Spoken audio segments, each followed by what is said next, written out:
నా మీద 1000 కోట్లు అన్నారు, దాని మీద కూడా ఈ రోజు కాదు 1 వీక్లోనే వస్తా.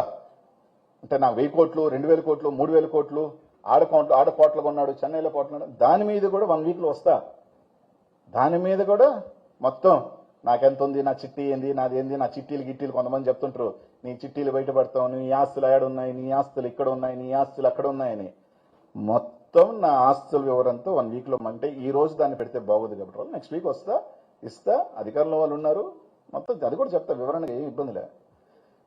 అనిల్ అనేవాడు భయపడ్డబ్బా ఎందుకంటే నేను ఒక్కటి చెప్తా, ఇక్కడున్న వాళ్ళందరికీ తెలుసు, మీ గుండెల మీదకి క్రికెట్ బెట్టింగ్ అనేది నేను చేశానా లేదా అనేది. కానీ ఆ నిందని ఇంకా భరిస్తున్నా నేను, అది చచ్చేదాకా నాకు పోదది.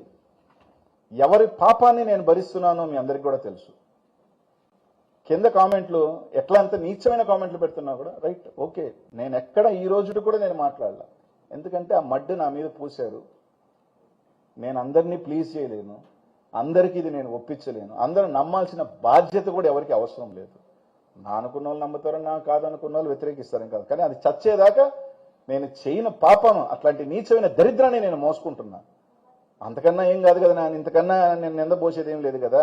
దాంట్లో రాజకీయాల్లోకి వచ్చిన తర్వాత 1000 కోట్లు 2000 కోట్లు 3000 కోట్లు ఉన్నాయంటే అనుకుంటే నేను అందరికీ ఒప్పించాల్సిన అవసరం లేదు కదా. నా పరిస్థితి ఇది, నా పరిస్థితి అది అని చెప్పుకోవాల్సిన అవసరం నాకు లేదు, నేను చెప్పాల్సిన బాధ్యత నాకు లేదు. కానీ ఎంక్వైరీ చేసుకుంటే నా ఆస్తులు అని చేస్తే అది కూడా చెప్తాను, దాన్ని చేసుకుంటే చేసుకోకపోతే చేసుకో.